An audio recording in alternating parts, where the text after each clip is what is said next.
میرے عزیز دوستو، قرآن مجید میں اللہ ارشاد فرماتا ہے جو مومن ہوتا ہے، کون؟ جو مومن ہوتا ہے اس کی پہچان کیا ہوتی ہے، اس کا عقیدہ کیسا ہوتا ہے، اس کا اللہ پر بھروسہ کیسا ہوتا ہے۔ قرآن کہتا ہے مومن کی یہ بولی ہے، مومن کی یہ کیا ہے؟ بولی ہے۔ کون سی بولی ہے؟ لن یصیبنا الا ما کتب اللہ، ہم کو جو بھی ہوگا اللہ کی مرضی سے بولے سبحان اللہ، ہم کو جو بھی ہوگا اللہ کی مرضی سے ہوگا۔ آج دیکھیے کورونا وائرس جو بیماری پھیل رہی ہے، خیر اس کے پیچھے کیا مقصد ہے اللہ بہتر جانتا۔ ہر آدمی طرح طرح کی باتیں کر رہا ہے، کوئی کہہ رہا ہے مجھے تو نہیں سمجھ میں آتا، اب جب دنیا والوں کو یہ بیماری لگ رہی ہے تو ہم کو کیوں نہیں لگے گی، ہم کو بھی لگے گی، بچو، پرہیز کرو، احتیاط کرو۔ اور بیماری لگتی ہے یہ مولانا لوگ نہیں بتاتے ہیں ٹھیک سے، ابھی ان کا سنو تو وہ الگ بتاتے ہیں، ان کی تقریر سنو تو وہ الگ بتاتے ہیں۔ ان لوگ کیا کریں گے نہیں کریں گے، چھوڑو، احتیاط کرو۔ طرح طرح کی باتیں کر کے خود بھی شک میں پڑتا ہے، دوسرے کے ذہن میں بھی وسوسہ ڈالتا ہے، ٹینشن میں مبتلا کرتا ہے۔ آپ حضرات تھوڑی سی جگہ دیں، اپنے پیچھے جو بھائی آئے ہیں آپ کے، قرآن مجید میں اللہ ارشاد فرماتا ہے وَإِذَا قِيلَ لَكُمْ تَفَسَّحُوا فِي الْمَجَالِسِ فَافْصَحُوا يَفْصَحِ اللَّهُ لَكُمْ، اگر تم دوسرے کے لیے کشادگی کرو گے، دل کشادہ کرو گے، جگہ دو گے، اللہ تمہاری آخرت کو کشادہ کر دے گا، تمہاری دنیا کو کشادہ کر دے گا۔ میرے عزیز دوستو، آج کی گفتگو بہت اہم ہے حالات کے اعتبار سے، اور یہ گفتگو علمی گفتگو ہے، یعنی ایسی گفتگو نہیں کہ عام آدمی بغیر توجہ کے سنے اور سمجھ جائے۔ علمی گفتگو کا مطلب کہ پوری توجہ کے ساتھ ذہن کو حاضر رکھ کے آپ کو سننا پڑے گا۔ عزیزان محترم، اس طرح کی باتیں لوگ کرتے ہیں، سب سے پہلی بات یہ ذہن میں ڈالنا ضروری ہے کہ ہم دین کے معاملے میں اپنی طرف سے کوئی مشورہ بھی نہ دیں، کوئی فیصلہ بھی نہ سنائیں۔ کیوں؟ اس لیے کہ جو دین کی سمجھ رکھتا ہے وہی دین کا مسئلہ بتائے تو لوگوں تک صحیح ہدایت پہنچے گی، اور ہم جو ہے اٹکل پچو سے کام لیں گے، جو سمجھ میں آیا بتا دیے، جو دماغ میں آیا بتا دیے، نہ خود کو ٹھیک سے خبر دی، دوسرے کو بھی گمراہ کر دی۔ اور دین کا مسئلہ بتانا کوئی آسان کام نہیں ہے۔ یہاں آج کے درس میں آپ حضرات یہ محسوس کر سکیں گے کہ حدیث کو سمجھنا سب کے بس کی بات نہیں ہے، دین کو سمجھنا سب کے بس کی بات نہیں ہے، سب میں یہ صلاحیت نہیں کہ وہ دین کو سمجھ سکیں اور کما حق ہو دوسرے کو دین سمجھا سکیں۔ بات سمجھ میں آ رہی ہے؟ اور آج آپ اس درس میں اس چیز کو محسوس کریں گے، بالکل محسوس کریں گے۔ آپ دیکھیے یوٹیوب پر بہت سارے مولانا ہیں جو اپنے ہیں، دوسرے بھی، علم کی کمزوری کی وجہ سے کوئی ایسا فیصلہ سنا دیتے ہیں ایک دو حدیث پڑھ کے کہ لوگ جو ہے اسی کو آخری فیصلہ سمجھ جاتے ہیں اور دوسروں کو شیئر کرتے ہیں۔ دوسرا سنتا ہے، تیسرا سنتا ہے، چوتھا سنتا ہے، اور یہ دیکھ کر کہ عالم بول رہا ہے بات پر تکیہ کر لیتا ہے، بھروسہ کر لیتا ہے۔ اور میں کہتا ہوں اگر کوئی عالم دین کے کسی معاملے میں پہلے اعلیٰ حضرت کو پڑھ لے اور پھر کوئی فیصلہ سنائے تو پھر کوئی گمراہ نہیں ہوگا، اور اعلیٰ حضرت کو اللہ نے ہمیں دیا ہی اس لیے کہ ہم گمراہ نہ ہوں، اسی لیے ہم کو اعلیٰ حضرت ملا۔ اور جو میں آج بیان کرنے جا رہا ہوں، جو آج ہو رہا ہے، جس کے چکر میں لوگ پھنسے ہوئے ہیں، اعلیٰ حضرت نے 4 لائن کے سوال کے جواب میں 40 پیج سے زیادہ لکھ کر جواب دیا، اور پوری تفصیل لکھی کہ بیماری دوسرے کو لگتی ہے کہ نہیں لگتی۔ آپ نے باضابطہ ایک کتاب لکھی جس کتاب کا نام ہے الحق المبتلا فی حکم المبتلا، کہ بیمار شخص کے سلسلے میں شریعت کا حکم کیا ہے، اس سلسلے میں یہ کتاب لکھی گئی۔ اور یہاں تھوڑی دیر کے لیے آج کے درس میں آپ یہ بھی محسوس کریں کہ ہم جس کو اعلیٰ حضرت کہتے ہیں ان کا علم کتنا اونچا ہے۔ مینارہ قصر رضا تو بلند کافی ہے، تم اس کے پہلے ہی زینے پہ چڑھ کے دکھلا دو، فتاوی رضویہ تو ایک کرامت ہے، ذرا ہدایت کے بخششی پڑھ کے دکھلا دو۔ میرے عزیز دوستو، تھوڑی دیر کے لیے میں تو اس کو یوں کہتا ہوں، ہدایت کے بخشش تو ایک کرامت ہے، ایک دو شعر ہی پڑھ کے دکھلا دو۔ اور اعلیٰ حضرت کی اردو ایسی ہے کہ ہر آدمی پڑھ بھی نہیں پائے گا، سمجھنا تو درکنار، یہ حقیقت ہے۔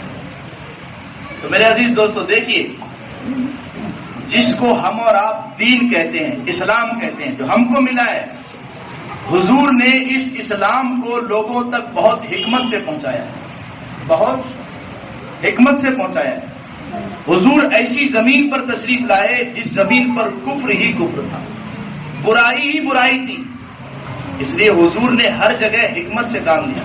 آپ جانتے ہیں مکہ کے لوگ شراب کے اس قدر عادی تھے، خوگر تھے، کہ اگر ایک وقت شراب نہ ملے تو وہ اس کے لیے اگر اپنی بیٹی کو بیچنا پڑے تو بیچ دیتے تھے۔ اب ایسے آدمی سے اگر آج کلمہ پڑھا ہے، کل ہی اس سے کہہ دے شراب تیرے لیے حرام ہے، تو وہ دین چھوڑ کے بھاگ جائے گا، کیونکہ وہ نشہ نہیں چھوڑ سکتا، عادت جلدی نہیں چھوڑ سکتا۔ تو حضور نے اور اللہ نے لوگوں کی طبیعتوں کا خیال رکھا کہ پہلے ایمان دل میں اترنے دو، جب ایمان مضبوط ہو جائے گا اور بالکل دیوانے ہو جائیں گے رسول اللہ کے، تو ادھر حضور کا کلمہ نکلے گا، ادھر غلام جو ہے ماننے کے لیے سر دھر کی بازی لگا دیں گے۔ اس چیز کا خیال رکھا گیا اسلام میں، آپ سمجھ رہے ہیں۔ شراب کو شروع میں حرام نہیں کیا گیا، بعد میں جب لوگوں کا ایمان مضبوط ہو گیا اور دیکھا گیا کہ اب تو یہ ہر بات مان لیں گے، اب ان کو عشق رسول کا نشہ سب سے زیادہ چڑھ گیا ہے، تو پھر شراب کو حرام قرار دیا گیا۔ اور حضور نے جس دن شراب کو حکم الہی کے ذریعے امت پر حرام قرار دیا، اس دن کچھ لوگ شراب پی چکے تھے، کچھ لوگوں کے مٹکے میں شراب رکھا ہوا تھا، انہوں نے مٹکے انڈیل دی، اور جو پی چکے تھے انہوں نے طے کر دی یہ حضور سے پیار، یہ حضور کے حکم کی پیروی، تو ایمان اتنا مضبوط ہو گیا تب شراب کو حرام قرار دیا گیا۔ اسی طرح سے جو یہ حدیثیں ہیں جو میں آپ کو سنانے جا رہا ہوں، اور جن حدیثوں کو لے کر جو لوگ یہ کہتے ہیں کہ بیماری پھیل سکتی ہے، بیماری دوسرے کو لگ سکتی ہے، یہی حدیثیں پڑھ کے کہتے ہیں، جبکہ یہ حدیثیں کسی اور وقت کی ہے اور بعد میں حضور نے دوسرا حکم دیا ہے۔ اب اس پر کس کی نظر ہوگی؟ کس کی نظر ہوگی اس پر؟ جو ساری حدیثوں کو دیکھتا ہو، جو ساری حدیثوں کو پڑھتا ہو، ساری کتابیں جس کے نظروں کے سامنے ہو، وہ اتنی باریکی تک پہنچ کر گفتگو کرے گا۔ نہیں تو ایک عام عالم ایسے کتاب اٹھائے گا، پڑھے گا، تو حضور نے فرمایا کہ جذام کی بیماری جس کو لگ جائے اس سے اس طرح سے بھاگو جس طرح سے شیر سے بھاگتے ہو، اس طرح سے اٹھا لے گا اور کہے گا دیکھو حضور نے بھاگنے کے لیے حکم دیا ہے، اور ایسا بھاگنے کہا ہے جیسا شیر سے آدمی دور بھاگتا ہے کر کے مارے۔ آپ سمجھ رہے ہیں چیز کو؟ یہ حدیث میں ہے، لیکن یہ کب ہے یہ سمجھنا ضروری ہے۔ یہ بھاگنے کا حکم کیوں دیا گیا یہ سب نہیں سمجھ سکتا، سب نہیں سمجھ سکتے، ہر کسی کے بس کی بات نہیں ہے۔ دیکھیے میں سب سے پہلے آپ کی توجہ اس طرف دلا رہا ہوں کہ جن حدیثوں کو پڑھ کر آج یوٹیوب پر بہت سارے ہمارے اپنے بھائی اور بہت سارے دوسرے لوگ بھی، خیر وہ بولیں تو تعجب کی بات نہیں ہے، لیکن ہمارے اپنے بول رہے ہیں جس کی وجہ سے وسوسہ پھیل رہا ہے، لوگ کشمکش میں مبتلا ہیں، کیا آخر حقیقت ہے نہیں سمجھ پا رہے ہیں۔ آج سنیے اعلیٰ حضرت کی کتاب سے کہ آخر حقیقت کیا ہے۔ تو اعلیٰ حضرت نے پہلے ان حدیثوں کو پیش کیا جن حدیثوں میں یہ ملتا ہے کہ بیمار سے بھاگنے کا حکم دیا گیا، بیمار سے پرہیز کرنے کا حکم دیا گیا، دور بھاگنے کا حکم دیا گیا۔ وہ حدیثیں میں پہلے آپ کو پڑھ کے سناتا ہوں۔ جذام ایک بیماری ہے، وبائی بیماری، جس طرح سے آج ایک بیماری ہے، تو حضور نے اس بیمار کے بارے میں فرمایا کہ جس کو یہ بیماری لگ جائے اس سے اس طرح سے بھاگو جس طرح سے تم شیر کو دیکھ کر بھاگتے ہو۔ یہ حدیث سنے آپ نے، مگر اس کی پیچھے حکمت کیا ہے ابھی ہم کو نہیں معلوم، کیوں بھاگنے کا حکم دے رہے ہیں، کس کے لیے حکم ہے۔ یہ کون سمجھے گا جو ساری چیزوں پر نظر رکھے گا؟ دوسری حدیث سنیے، حضور فرماتے ہیں جب کوئی ایسا بیمار یعنی جو جسامی، اس کو جسم کی بیماری ہو، جزام کی بیماری ہو، اگر وہ تمہارے پاس آئے تو اس سے کہو کہ ایک نیزے کے فاصلے پر مجھ سے بیٹھو. یہ ہے نا حدیث میں، یہ حدیث کے الفاظ ہیں، مگر صرف انہی لفظوں کو پڑھ کر کوئی مطلب نہیں سمجھ سکتا. اگر اتنا آسان ہوتا تو خواجہ اجمیر جیسے لوگ 20 سال سمرقند اور بخارا میں جا کے ایڑیاں نہیں رگڑتے علم حاصل کرنے کے لیے.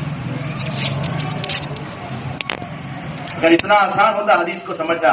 اسی طرح سے سنیے دھیان سے، اور اس حدیث کو طاہر القادری نے پیش کیا ہے، ابھی یوٹیوب پہ اس کا ایک ویڈیو وائرل ہوا ہے، اور اس حدیث کو پیش کر کے وہ بلا وجہ جو ہے محدث بننے کی کوشش کر رہا ہے. اس نے حدیث پیش کی بخاری شریف کی. یہ بخاری شریف میں ہے کہ ایک قبیلہ آیا حضور کے پاس اور انہوں نے حضور کے ہاتھ میں بیعت کی، ہاتھ پہ ہاتھ دے کر. اس میں ایک بیمار تھا جس کو جزام کی بیماری تھی. وہ جب ہاتھ پر ہاتھ دینے کے لیے حاضر ہوا تو حضور نے فرمایا کہ تم صرف زبان سے کہہ دو کافی ہے، تم ہاتھ نہ دو. اور اس کو لے کے کیا کہنے لگا طاہر القادری کہ اس سے حضور نے تعلیم دی کہ بھاگو بیمار سے، کیونکہ بیماری تمہارے ہاتھ کو لگے گی تو وہ بیماری تمہارے اندر آ سکتی ہے. جو صرف حدیث پڑھتے ہیں اس میں اور وہ جو حدیث والے سے حدیث پڑھتے ہیں اس میں بہت فرق ہوتا ہے. اعلیٰ حضرت جو ہے حدیث صرف پڑھتے نہیں تھے، جس کی حدیث ہے ان کو دیکھتے بھی تھے.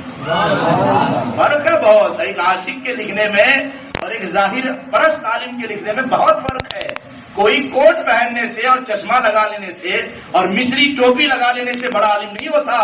بڑا عالم وہ ہوتا ہے کہ جو 8 گھنٹے کے اندر علم غیب پر جب مکہ کے علماء نے گھیرا اعلیٰ حضرت کو، تو 8 گھنٹے کی قلیل مدت میں 300-500 حدیثوں کے ذریعے حضور کے علم غیب کو ثابت کیا اور بتایا کہ احمد رضا لائبریریوں کی کتابوں کا محتاج نہیں ہے. جب احمد رضا لکھتا ہے تو ایک طرف سے غوث پاک کا فیضان جاری ہوتا ہے اور ایک طرف سے رسول اللہ کا فیضان جاری ہوتا ہے. اور یہ روایتوں میں ہمارے بزرگوں نے اس کو نقل کیا ہے. جب اعلیٰ حضرت سرکار الدولت المکیہ لکھ رہے تھے علم غیب پر مکہ میں، تو اعلیٰ حضرت کہتے ایک طرف غوث پاک کہہ رہے تھے احمد رضا یہ لکھو، اور ایک طرف رسول اللہ کہہ رہے تھے احمد رضا اب یہ لکھو. اعلیٰ حضرت کا قلم چلتا ہے حضور کے کہنے پر. ایسے قلم والے کی بات سن رہے آج ہم لوگ. میرے عزیز دوستو سنیے تھوڑی دیر کے لیے. یہ حدیث ہے مگر اس حدیث کا مطلب کیا ہے سب نہیں سمجھ پائیں گے، اور میں آپ کو حیرت میں پڑ جائیں گے آپ کہ وہ کتاب جو 30 یا 40 صفحے کی کتاب ہے، 30 اور 40 صفحے کی کتاب میں کم سے کم 400 سے زائد کتابوں کا حوالہ ملے گا. ریفرنسز، پروف، آرگیومنٹس، دلائل. اس کتاب میں ایسا لکھا ہے، اس کتاب میں ایسا لکھا ہے. اور کہیں کہیں اعلیٰ حضرت کہتے ہیں یہ صرف فقیر نے بیان کیا ہے، کسی اور نے بیان نہیں کیا ہے. کہیں نہیں ملے گا، لکھ لو اس کو، نوٹ کر لو اس کو، دل میں بسا لو اس کو. کیا علم ہے میرے رضا کا. ادا ہے کہ بخشش تو ایک کرامت ہے، 2 شعر پڑھ کے ہی دکھلا. عزیزان محترم، اسی طرح حضور نے ایک مرتبہ فرمایا حضرت انس سے، ایک وہی اسی طرح کا ایک بیمار ہے اسی مرض میں مبتلا. تو حضور نے فرمایا انس بستر کو اٹھا دو، کہیں اپنے پاؤں سے اس کو رونگ نہ دے. اس کو بھی لوگ پیش کرتے. دیکھو حضور نے کیا فرمایا کہ بیٹھنے سے منع کیا کہ بستر پہ بیٹھے گا تو بیماری تم کو لگے گی. یہ ہم اپنی طرف سے بڑھا دیتے ہیں جبکہ اس کا مطلب کچھ اور ہے. اور آج جب آپ سنیں گے تو آپ کو حیرت ہوگی کہ حدیث کے لفظ سے حدیث کے اندر کی بات نہیں سمجھ میں آتی، اور اندر تک سب نہیں پہنچ سکتے. اس کے لیے ضرورت ہے علم کی. عزیزان محترم، اسی طرح سے حضور فرماتے ہیں حدیث پاک میں ہے کہ ایک جگہ تھی، وہاں سے حضور گزر رہے تھے. لوگوں نے کہا حضور یہاں اس طرح اس قسم کے بیمار موجود ہیں، یہاں اس طرح کے بیمار رہتے ہیں. حضور نے فرمایا جلدی جلدی گزرو. تو لوگ کہتے دیکھو حضور جلدی جلدی گزرے کیوں؟ کہ کہیں بیماری نہ لگ جاتی. سمجھ رہے آپ؟ یہ ساری حدیثیں پیش کرتے اور کیا کہتے بیماری لگتی ہے. اسی لیے تو حضور نے فرمایا شیر سے جس طرح بھاگتے اس طرح بھاگو. اسی لیے تو حضور نے فرمایا کہ جزامی کی طرف نظر جما کر نہ دیکھو، ٹکٹکی باندھ کر نہ دیکھو. اسی لیے تو حضور نے اس آدمی سے ہاتھ پر ہاتھ رکھ کر بیعت نہ لی، سب سے لی اس سے نہ لی کہ کہیں ہاتھ پہ ہاتھ رکھ کر بیعت دیتے تو بیماری پکڑ لیتی. اور حضور اس جگہ سے جلدی جلدی گزر گئے کہ ٹھہر ٹھہر کر رکتے تو بیماری لگ جاتی. یہ حدیثیں پیش کرتے ہیں اور اس کے سوا کوئی دلیل نہیں. اس کے سوا کوئی دلیل نہیں ہے. اور ان حدیثوں کو پیش کر کہتے ہیں کہ بیماری لگتی ہے، اسی لیے حضور ایسا حکم دیتے تھے اور ایسا کرتے تھے. اب سنیے اعلیٰ حضرت کیا کہتے ہیں. اعلیٰ حضرت لکھتے ہیں کہ تم کو کیا معلوم کہ حضور نے حضرت انس سے بچھونے کو اٹھانے کا حکم دیا اور کہا کہ کہیں وہ پاؤں رکھ نہ دے. اعلیٰ حضرت فرماتے ہیں حضور نے اس لیے منع فرمایا کہ وہ بیماری ایسی ہوتی ہے کہ اس سے رطوبت ٹپکتی ہے، گندگی ٹپکتی ہے، تو اگر وہ پاؤں رکھ دے گا تو تمہارا بستر گندا ہو جائے گا. اسی لیے منع کیا حضور نے، اے انس کے بستر جلدی اٹھا دو، یہ بیمار آئے گا تو وہ رطوبت نکلے گی، تم کو پھر اس پر بیٹھنا ہے. دیکھ رہے ہیں آپ حدیث کا مطلب کیا ہے؟ یہ کون بیان کرے گا؟ یاد حضرت بیان. نمبر 1. اسی طرح سے آپ نے بھی سنا نا کہ حضور رحمت عالم صلی اللہ علیہ وسلم اس جگہ سے جلدی جلدی گزر گئے. یہ حدیث آپ نے سنی. اسی طرح آپ نے یہ والی حدیث بھی سنی کہ رحمت عالم صلی اللہ علیہ وسلم نے فرمایا کہ تمہاری زبانی بیعت ہی کافی ہے، تم ہاتھ پر ہاتھ رکھ کر بیعت نہ کرو. اعلیٰ حضرت فرماتے اب سنیے دھیان سے اس چیز کو، اور اعلیٰ حضرت کے علم کو جو ہے ہاتھ اٹھا کر سلام کیجیے. اللہ اکبر. اعلیٰ حضرت نے لکھا کہ تم کو کیا معلوم کہ سرکار ابدقرار صلی اللہ علیہ وسلم نے اس بیمار کا ہاتھ پہ رکھ کر بیعت نہیں کی، مجلس میں نہیں بلایا. اعلیٰ حضرت فرماتے ہیں وہ اس لیے کہ جب کوئی شخص کسی بیماری میں مبتلا ہوتا ہے اور وہ بیماری ایسی ہوتی ہے کہ لوگ اس سے گھن کرتے ہیں، اگر اس آدمی کو حضور سب کے سامنے بلاتے لوگ اس سے گھن کرتے ہیں، اس کا دل ٹوٹتا اور لوگ اس سے نفرت کرتے، اس کو حقیر سمجھتے کہ ہم اس سے بہتر ہیں. اور ایسا ہوتا ہے، ہماری طبیعت ایسی ہوتی. تو حضور نے فرمایا کہ کہیں اس کا دل نہ ٹوٹ جائے، کہیں اس کو لوگ حقیر نہ سمجھے. اعلیٰ حضرت اس پر نقطہ لکھ رہے ہیں کہ کسی کو حقیر سمجھنا یہ اس بیماری سے بڑا گناہ ہے. حضور بڑے گناہ سے بچا رہے ہیں. آپ سن رہے ہیں اندر کی بات کیا ہے؟ اندر کی بات سمجھیں کہ رحمت عالم صلی اللہ علیہ وسلم اس لیے ہاتھ پر ہاتھ بیعت نہ لی کہ اگر آپ سب کے سامنے بلاتے اور سب اس کو دیکھتے تو سب گری ہوئی نظر سے دیکھتے، اور خود جو شخص ایسا ہوتا ہے وہ سب کے سامنے آنے سے شرماتا ہے. اگر حضور زبردستی اس کو بلاتے اور بلا جبر کر کے مجبور کر کے سب کے سامنے کھڑا کرتے تو سب لوگ جو ہے اس کو حقارت کی نظر سے دیکھتے اور وہ آدمی دل سے ٹوٹ جاتا، شرمندہ ہوتا. کہاں حضور کی نظر ہے؟ اور اعلیٰ حضرت حضور کی حدیث کا صحیح مطلب بتا رہے. اسی طرح سے جو حضور پاک صلی اللہ علیہ وسلم نے یہ فرمایا کہ اس طرح سے بھاگو جس طرح سے شیر سے بھاگتے ہو، تو اب اعلیٰ حضرت لکھتے ہیں کہ اے وہ حضرات جو بیماری کو لگنے کے بارے میں کہتے ہیں، اعلیٰ حضرت ان سے خطاب کر کے کہتے ہیں کہ تم کہتے ہو بیماری لگتی ہے اور ثبوت میں تم یہ حدیثیں پیش کرتے ہو. سنو، میں کہتا ہوں کہ تم نے جتنی حدیثیں پیش کی ہے وہ ساری حدیثیں ایک طرف، مگر میں ام المؤمنین ماں عائشہ صدیقہ رضی اللہ تعالی عنہا کی ایک حدیث پیش کروں گا، وہ حدیث ہے اکیلی ایک طرف. اس حدیث کا جو ہے مقابلہ نہیں کر سکتی وہ حدیث ہے. آپ کو معلوم ہے کسی مسئلے کو ثابت کرنے کے لیے حدیثوں میں بھی نظر کی جاتی ہے مضبوط حدیث کون سی ہے. حدیثوں میں بڑی قسمیں ہیں، آسان تھوڑی ہے اسے حکم نکالنا. کوئی حدیث ایسی ہے کہ اس کو بیان کرنے والے جھوٹے ہیں، ان کے اندر برائی ہے، اور کوئی حدیث ایسی ہے کہ اس کو بیان کرنے والے بڑے نیک پارسا ہیں، کبھی جھوٹ نہیں بولتے. تو وہ حدیث جس کو نیک لوگ بیان کریں اس کا درجہ اوپر ہے، اس کو پہلے رکھا جائے گا سامنے. تو اعلیٰ حضرت فرماتے ہیں کہ جو حدیثیں تم نے پیش کی ہے اور جن سے ظاہر میں ایسا سمجھ میں آتا ہے، حالانکہ حقیقت میں نہیں ہے، مگر اگر ان کی روایت کرنے والوں پر غور کیا جائے تو ان کے اندر کمزوری ہے، مگر میں جن کی حدیث پیش کر رہا ہوں وہ سارے مومنوں کی ماں ہے، عائشہ صدیقہ ہیں. اور یہ حدیث بخاری میں بھی ہے. اور اعلیٰ حضرت نے لکھا کہ جب بخاری میں جب تم نے پہلی حدیث پیش کی تو دوسری حدیث تم نے کیوں نہیں لکھی کہ اس سے بڑی حدیث موجود ہے، اور پہلے تم اس حدیث کا صحیح مطلب جانتے جہاں حضور نے فرمایا کہ اس طرح سے بھاگو جس طرح سے شیر سے بھاگتے ہو، اور پھر دوسری حدیث بھی پیش کرتے جہاں حضور نے کیا فرمایا، لا ادوا ولا فیرا، کوئی بیماری کسی دوسرے کو چھوتی نہیں، لگتی نہیں. یہ حضور کی حدیث ہے، اور یہ حدیث بیماری کے لگنے کے سلسلے میں سب سے زیادہ مضبوط اور سب سے اوپر کی حدیث ہے جس کو ماں عائشہ نے بیان کیا ہے. بات سمجھ میں آ رہی؟ اب یہ سنیے کہ شیر سے جس طرح بھاگتے ہیں اس طرح سے بھاگنے کا حکم کیوں دیا. اب اعلیٰ حضرت لکھتے ہیں، اعلیٰ حضرت فرماتے ہیں مومن دو قسم کے ہوتے ہیں. بولیے مومن زور سے. دو قسم کے ہوتے ہیں. مومن کتنے قسم کے ہوتے ہیں؟ دو قسم کے ہوتے ہیں. ایک مومن جو وہ ہوتا ہے جو ایمان کا کمزور ہوتا ہے، اور ایک مومن وہ ہوتا ہے جس کا ایمان بہت مضبوط ہوتا ہے، اور جن کے بارے میں نے ابھی بتایا کہ وہ کہتے ہیں لن یصیبنا الا ما كتب اللہ لنا، ہم کو کچھ نہیں ہوگا مگر جو اللہ چاہے گا. یہ اعلیٰ درجے کے ایمان والوں کی بولی ہے. اعلیٰ حضرت کہتے ہیں کہ جہاں حضور نے یہ فرمایا کہ شیر سے بھاگ جاؤ، جس طرح بھاگتے ہو اس طرح بیماری سے بھاگو، یہ کمزور ایمان والوں کے لیے. اور جہاں اعلیٰ حضرت نے فرمایا مت بھاگو، اللہ کے لیے تواضع کرتے ہوئے اس کے ساتھ کھانا کھاؤ، اس کے ساتھ بیٹھو، اس کو اپنے ساتھ بٹھاؤ، یہ مضبوط ایمان والوں کے لیے ہے. اب مضبوط ایمان والے نہ بھاگیں، کمزور ایمان والے بھاگنا چاہے تو بھاگ جائیں، لیکن کب، اس کو بھی سمجھنا ضروری ہے. تو اعلیٰ حضرت سرکار آگے لکھتے ہیں کہ جو کمزور ایمان والے ہیں اور مضبوط ایمان والے ہیں، کمزور ایمان والوں کو بھاگنے کا حکم کیوں دیا گیا یہ بھی سمجھنا ضروری ہے. اعلیٰ حضرت فرماتے ہیں حقیقت تو یہی ہے، حقیقت تو یہ مضبوط حدیث سنا رہا آپ کو میں. اعلیٰ فرماتے ہیں نہ سفر کا مہینہ برا ہے، سن رہے ہیں آپ، شادی کر سکتے ہیں، کوئی مسئلہ نہیں.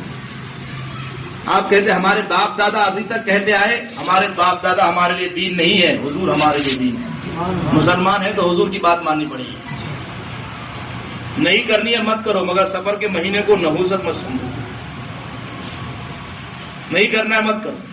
حضور فرماتے ہیں الو کے بولنے میں کوئی نحوست نہیں. کچھ لوگ سمجھتے ہیں کہ الو بول رہا ہے تو اس کا مطلب کوئی الو آئے گا ہمارے گھر پہ، ایسا کچھ بھی نہیں. اور آگے حضور کیا فرماتے ہیں سنو، کسی کو کسی کی بیماری نہیں لگتی، کسی کو، یہ سب سے اوپر کے درجے کی حدیث ہے.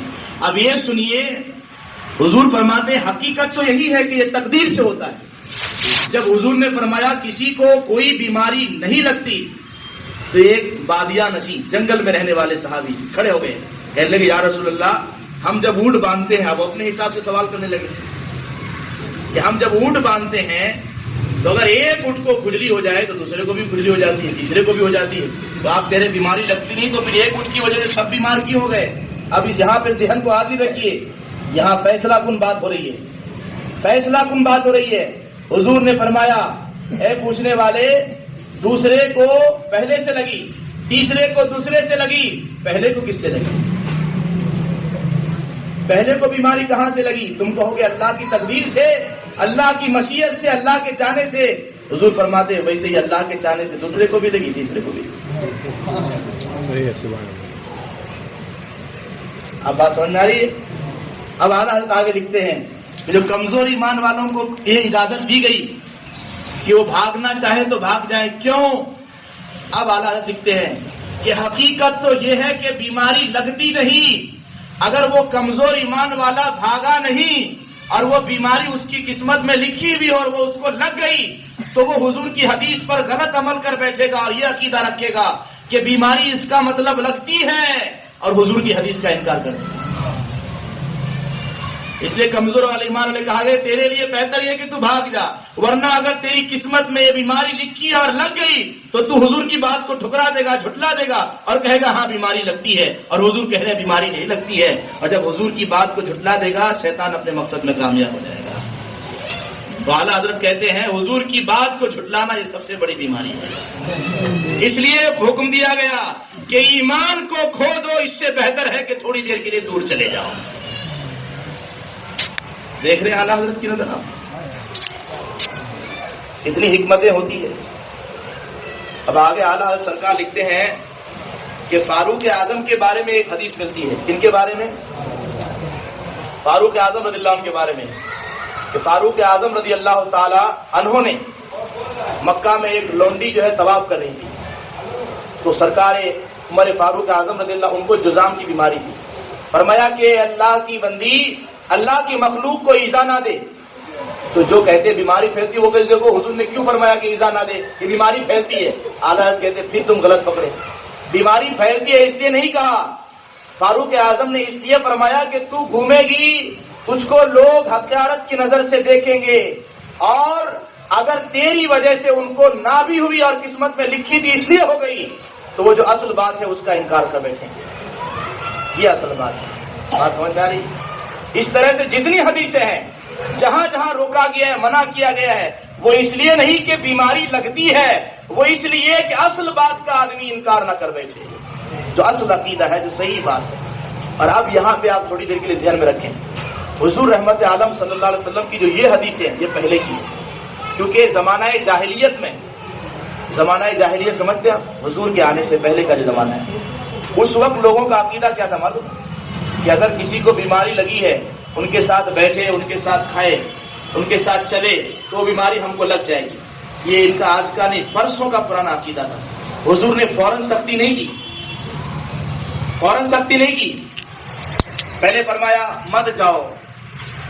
آپ دیکھیے حضور کا انداز دیکھیے، حضور نے جو شروع فرمایا، آپ کو ایک حدیث سنا رہا ہوں، اس سے آپ حضور کی حکمت کا اندازہ لگا سکتے ہیں کہ رحمت عالم صلی اللہ علیہ وسلم جب اس طرح کی بیماری کی بات آئی تو آپ نے فرمایا کہ بیمار تندرست کے پاس نہ جائے، تندرست بیمار کے پاس نہ جائے، ہو سکتا ہے کہ اس سے لوگوں کو تکلیف ہو، نرم کا رویہ، یہ نہیں بتایا کہ بیماری لگتی ہے کہ نہیں لگتی ہے، چاہیے کہ جو ہے بچ جائیں، نہ رہیں۔ اور جب دیکھا ایمان بالکل مضبوط ہو گیا، اب تو یہ ہر بات کو مان لیں گے میری، تو آپ نے فرمایا نہیں لگتی ہے، حقیقت یہی ہے، نہیں لگتی ہے۔ اور اب آگے سنیے فاروق اعظم رضی اللہ تعالیٰ، اگر فاروق اعظم کا یہی عقیدہ ہوتا تو فاروق اعظم کے بارے میں روایت سنیے۔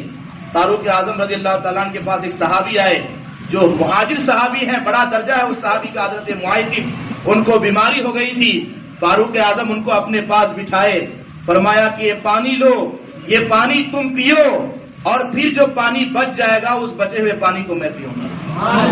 اگر بیماری لگتا بھی ہے، یہی فاروق اعظم کا عقیدہ ہوتا تو صحابی کے جھوٹے کو کیوں پیتے؟ آپ سن رہے ہیں، بات سمجھ میں آ رہی ہے؟ اب آگے چلیے تھوڑی دیر کے لیے، یہ فاروق اعظم کے حوالے سے میں نے بتایا، اعلیٰ حضرت نے دلائل کے انبار لگا دیے ہیں، اور اس کو اگر آپ پڑھتے چلے جائیں گے تو پڑھتے چلے جائیں گے۔ آخری باتیں میں چند عرض کر دیتا ہوں۔ اعلیٰ حضرت سرکار فرماتے ہیں، حقیقت میں احمد رضا کہتا ہوں کہ حقیقت یہی ہے کہ رحمت عالم صلی اللہ علیہ وسلم نے جو فرمایا بیماری نہیں لگتی، اللہ کی قسم بیماری نہیں لگتی۔ اور معلوم ہے حدیث کیا پیش کی؟ حضرت فاروق اعظم کی حدیث تو آپ نے سن لی۔ اعلیٰ سرکار نے لکھا کہ حضرت عبداللہ ابن عمر جو فاروق اعظم کے بیٹے ہیں، حضرت سلمان فارسی رضی اللہ تعالیٰ جو بہت بڑے صحابی ہیں، اور حضرت اور دیگر صحابہ اکرام رضوان اللہ تعالیٰ علیہ مجمعین جو بیماری میں مبتلا ہوتے، اس قسم کی یعنی جذام کی بیماری میں مبتلا ہوتے، حضرت فاروق کے بیٹے اور حضرت سلمان فارسی اور دوسرے صحابہ ان کے لیے کھانا پکاتے تھے اور انہی کے ساتھ بیٹھ کر کھاتے تھے۔ فاروق اعظم کا عقیدہ آپ نے ملاحظہ کیا، عبداللہ ابن عمر رضی اللہ تعالیٰ عنہ کا عقیدہ ملاحظہ کیا، اب کیوں نہ صدیق اکبر کی بات کہہ لی جائے؟ زور سے بولیے سبحان اللہ۔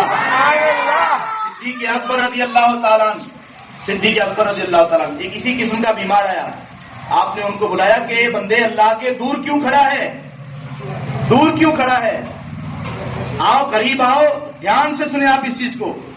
صدیق اکبر نے فرمایا آؤ قریب آؤ، میرے قریب آؤ، بیٹھو، کیوں دور ہو؟ وہ اس لیے دور تھے کہ میں تو بیمار ہوں، لوگ مجھ سے نفرت کریں گے۔ میں نے کہا نا کہ اس قسم کا بیمار لوگوں سے دور رہتا ہے، لوگوں کے نزدیک آنے میں شرم محسوس کرتا ہے، اپنی بے عزتی محسوس کرتا ہے۔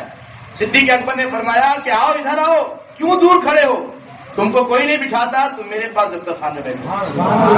اور بٹھایا، اور جو حضور کی سنت تھی کہ حضور پاک صلی اللہ تعالی علیہ وسلم ایسے بیماروں کو اپنے ساتھ بٹھاتے تھے اور اپنے دسترخوان پر بٹھا کے انہی کو ایک ہی ساتھ ایک ہی رکابی میں کھانا کھاتے، اور جہاں سے وہ بیمار لقمہ اٹھاتا وہیں سے حضور لقمہ اٹھاتے تھے۔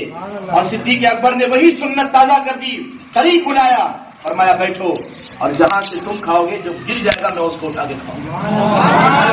عقیدہ لن یصیبنا الا ما كتب اللہ لنا، ہم کو تو کچھ نہیں ہوگا مگر اللہ کی مشیت سے۔ اور آپ مجھے بتائیے حضور خود جو ہے ایسے بیماروں کو اپنے پاس بٹھاتے تھے.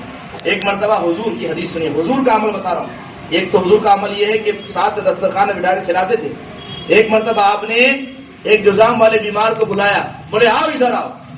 ایک پیالے میں پانی رکھا ہوا تھا, اس کے ہاتھ کو لیا اور اپنے ہاتھ کو لیا, دونوں کو اس میں ڈبو دیا اور فرمایا یہ پانی نقصان نہیں کرے گا. کیوں؟ کہ حقیقت یہی ہے کہ کسی کی بیماری کسی کو نہیں لگتی. یہ حضور کا عمل ہے.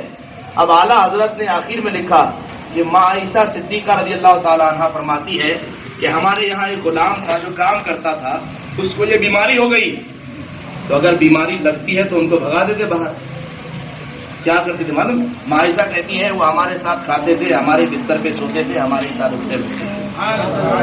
اور کتنی دلیل چاہیے آپ کو. اب اعلیٰ حضرت اخیر میں فیصلہ کن بات کرتے ہوئے کہتے ہیں صدیق اکبر اپنے آپ کو خطرے میں ڈالیں, فاروق اعظم اپنے آپ کو خطرے میں ڈالیں, حضرت سلمان فارسی اپنے آپ کو خطرے میں ڈالیں, حضور خود کو خطرے میں ڈالیں, ماں عائشہ خود کو خطرے میں ڈالیں. اگر بیماری لگتی ہے تو یہ ان کو نہیں معلوم تھا, بچتے نا. اور اگر لگ جاتی ہے یہی بات صحیح ہوتی تو اپنے آپ کو خطرے میں کیوں ڈالتے؟ اس لیے کہ رب نے تو خود قرآن میں منع کیا اس چیز سے, ولا تلقوا بأیدیکم الی التہلکہ. جان بوجھ کر خطرہ مت مول دو, جان بوجھ کر ہلاکت کے حوالے مت کرو اپنے آپ کو. اگر یہ بات درست ہوتی تو وہ ہلاکت میں نہ پڑتی. حقیقت یہ بات تھی کہ بیماری کسی کو نہیں لگتی. بات سمجھ میں آئی؟ باقی رہی جراثیم کی بات. جراثیم تو یہ کورونا وائرس کی جراثیم نہیں ہے. اس ہوا میں ہزاروں جراثیم ہمیشہ اڑتے ہی رہتے ہیں جو ہم نہیں دیکھ سکتے. ہم نہیں دیکھ سکتے. ہم جب سانس لیتے آپ کو پتا ہے نہ جانے کتنے کیڑوں کو ہم کھا جاتے ہیں. یہ حقیقت ہے بھائی. اور اگر ہم وہ اس کا استعمال نہ کریں تو ہم سانس ہی نہ لے سکیں. ہمارے پیٹ کے اندر جو کیڑے ہیں اگر وہ نہ ہو تو کھانا ہی ہضم نہ ہو. اللہ نے کسی چیز کو بیکار نہیں پیدا کیا ہے. تو جو جراثیم ہے, جراثیم جو ہوا میں اڑتے ہیں, یہ صرف کورونا وائرس نہیں ہے, یہ ملیریا کے بھی جو ہے وائرس گھومتے رہتے ہیں اور دوسری بیماریوں کے وائرس گھومتے رہتے ہیں. جس کی تقدیر میں بیماری لکھی رہتی ہے وہ وائرس اس کو اثر کر جاتا ہے, اور اگر نہیں تو پھر نہیں ہوگا, نہیں ہو سکتا. نہیں اسی بنا الا ما كتب اللہ لنا, نہیں لگے گا ہم کو. ہاں یہ بات ضرور ہے کہ اگر بلائیں آتی ہے تو ہمارے گناہوں کی وجہ سے. ظہر الفساد فی البر والبحر بما کسبت ایدی الناس. سمندر جو برباد ہوتا ہے, خشکی جو برباد ہوتی ہے, یہ انسان کے کرتوت کی وجہ سے. ایسی کوئی بات آئے تو مسجدوں کو خالی نہیں کرنا ہے, مسجدوں کو اور بھر دینا ہے. اے اللہ معاف کر دے, بہت تجھ سے دور ہو چلے, تیری بات نہ مانی, تیرے حبیب کی بات نہ مانی, اللہ معاف کر دے. اور آج لوگ جو ہے مکہ خالی کر رہے ہیں. اور آج میں ان سے پوچھنا چاہتا ہوں جو ان کو شیخ کہتے اپنا, کہاں گیا تمہارے شیخوں کا ایمان؟ کہاں گیا تمہارے بڑوں کا ایمان جن کے جبے اور جن کی داڑھی پہ بھروسہ کر کے تم کہتے ہو کہ عرب والے ایسا کرتے تو ہم کیوں نہیں کریں گے؟ اور آج ہندوستان میں جو ان کے اپنے بندے ہیں وہی بولی بول رہے ہیں جو وہ بول رہے ہیں. ورنہ ہمارا ایمان تو ماں عائشہ جیسا ایمان ہے. ہم کو تو وہی عقیدہ ملا ہے جو صدیق اکبر کا, فاروق اعظم کا عقیدہ ہے, سلمان فارسی کا عقیدہ ہے, وہ حضور کا عمل ہے. ہم کو اسی پر جینا ہے, اسی پر مرنا ہے. گھبراتے کیوں ہے؟ حضور فرماتے ہیں جو دنیا میں تکلیف اٹھا کے مرے گا آخرت میں تکلیف نہیں ہے. کیوں گھبرانا ہے؟ ہاں دعا یہ کیجیے اللہ سے کہ اللہ دنیا سے تو جانا ہی ہے, بس ایمان کی حالت میں لے کے. اور زیادہ رشتہ دار ماں باپ بھائی بہن بیٹے کی فکر ستاتی ہے کہ یہ کیا کریں گے, ان کا محافظ اللہ ہے. ان کو نہیں, جس طرح ہم کو اللہ نے زندہ رکھا اس طرح ان کو بھی اللہ زندہ رکھا. بات سمجھ میں آ رہی ہے آپ کو؟ اس لیے بالکل میں تو کہتا ہوں موت موت کی بات کرتے ہیں لوگ. حضرت خالد کو نہیں پڑے گا زہر کو اس کا استعمال کر لیجیے. موت ہوگی تو موت آئے گی, نہیں تو نہیں آئے گی. خالد بن ولید بیچ لشکر میں گھس جاتے تھے تلوار لے کر اور کہتے تھے کہ میں نہیں مروں گا. بولے کیوں؟ اس لیے کہ حضور نے مجھ کو اللہ کی تلوار کہا. اللہ کی تلوار ٹوٹ سکتی ہے کبھی نہیں. اور کسی نے پوچھا ہمیشہ جیت جاتے ہو, کیا بات ہے؟ بولے جب جنگ میں جاتا ہوں تو صرف توحید کا عقیدہ لے کر نہیں جاتا ہوں. بات سمجھ میں آ رہی ہے؟ پھر اللہ ایک ہے اسی کی عبادت کرو، نماز پڑھو، اور مسجد میں جو ہے کپڑا دھو کے وہیں میدان میں سوکھنے دے دو، مسجد میں نماز کے بہانے مسجد کو جو ہے ہاسپٹل بنا دو۔ تبلیغی جماعت والوں اور جو بچے تبلیغی جماعت میں جاتے ہیں وہ کان کھول کر سن لیں کہ مسجد کا باہر کا حصہ ہو کہ اندر کا حصہ ہو، مسجد کے حکم میں ہی ہے۔ نہ اندر نہا سکتے ہیں، نہ باہر نہا سکتے ہیں، نہ اندر لنگی سکھا سکتے ہیں، نہ باہر لنگی سکھا سکتے ہیں۔ تم نے کیوں مسجد کو جو ہے ہاسپٹل اور گیسٹ ہاؤس بنا دیا؟ بڑی بات کرتے ہو نماز اور روزے کی۔ آج سمجھ میں آ گیا کہ اہل حق کون ہے، ایمان کس کا مضبوط ہے۔ بات سمجھ میں آ رہی ہے آپ کو؟ تو خالد بن ولید رضی اللہ تعالیٰ عنہ جنگ میں جاتے تھے، سر پہ جو خر لگاتے تھے اس خر کے نیچے حضور کے منہ مبارک کو رکھ کے جاتے تھے، اور ایک مرتبہ نہیں گئے تھے تو حالت تھوڑی خراب ہو گئی، جنگ کا پاسا پلٹنے والا تھا۔ تو آپ کی اہلیہ نے دیکھ لیا کہ منہ مبارک رکھ کے گئے ہیں، سب کا وہی عقیدہ تھا، یعنی کہ باپ کا عقیدہ الگ ہے، شوہر کا عقیدہ الگ ہے، بیوی کا عقیدہ الگ ہے، بیٹے سب کا عقیدہ وہی تھا کہ سب کچھ حضور ہی ہے۔ فوراً بھیج دیا کہ جاؤ لے کے جاؤ، دے کے آؤ خالد کو۔ لے کر گئے، دیے، اس کو خر پہ لگائے، اور اس کے بعد پھر جنگ مسلمانوں کے ہاتھ میں آئی۔ اور حضرت خالد بن ولید بعض کتابوں میں بات ملتی ہے کہ آپ فرماتے تھے میری فتح کا راز حضور کا یہ منہ مبارک ہے۔ بات سمجھ میں آ رہی ہے؟ تو ڈرنے گھبرانے کی کوئی بات نہیں ہے۔ حضور پہ بھروسہ ہے کہ نہیں آپ کو؟ بہت ہے۔ حضور پر بھروسہ کیے بغیر اور حضور کو مانے بغیر ہم مومن ہو سکتے ہیں؟ آپ معراج کو کل سنیں گے، معراج کا ایک سبق یہ بھی ہے کہ جب صدیق اکبر رضی اللہ تعالیٰ عنہ کے پاس ابو جہل کہنے لگا کہ تمہارے نبی ایسی سی بات کر رہے ہیں، ایسا ہو سکتا ہے کہ اتنے چھوٹے سے وقت میں مسجد حرام سے مسجد اقصی اور مسجد اقصی سے سدرۃ المنتہا چلا جائے اور واپس آیا جائے تو وضو کا پانی بھی زمین پہ بہ رہا ہو؟ تو صدیق اکبر نے بتایا کہ ایمان کیسا رکھنا ہے۔ ابو جہل سے کہا کہ تو کہہ رہا ہے کہ میرے آقا نے کہا ہے۔ میں نہیں کہہ رہا ہوں، تمہارے نبی کہہ رہے ہیں۔ پھر کوئی بات نہیں، وہ تو سچ ہی بولتے ہیں ہمیشہ۔ بات سمجھ میں آ رہی ہے؟ ارے ہمارے آقا تو ایسے سچ بولنے والے ہیں کہ جو ابھی نبی ہونے کا اعلان بھی نہیں کیے مگر دشمن بھی جو ہے کہتے تھے کہ ایسا سچا کسی نے نہیں جانا ہے۔ بس سب سے اعلیٰ والا ہمارا، سب سے بالا والا ہمارا نبی، اپنے مولا کا پیارا ہمارا نبی، دونوں عالم کا دولہا ہمارا نبی، سارے سچوں میں سچا سمجھیے جسے ہے ان سچوں سے سچا ہمارا۔ انہیں جانا انہیں مانا، نہ رکھا غیر سے کام۔ للہ الحمد میں دنیا سے مسلمان گیا، اب دل میں کسی قسم کا خلجان نہیں آنا چاہیے، کوئی شک نہیں ہونا چاہیے، بالکل جو ہے کھلے عام آپ جو چاہے کرے، جس طرح سے جہاں جانا چاہے جائیں، ایمان مضبوط ہے، کچھ نہیں ہوگا انشاءاللہ۔ لا یصیبنا الا ما كتب اللہ لنا۔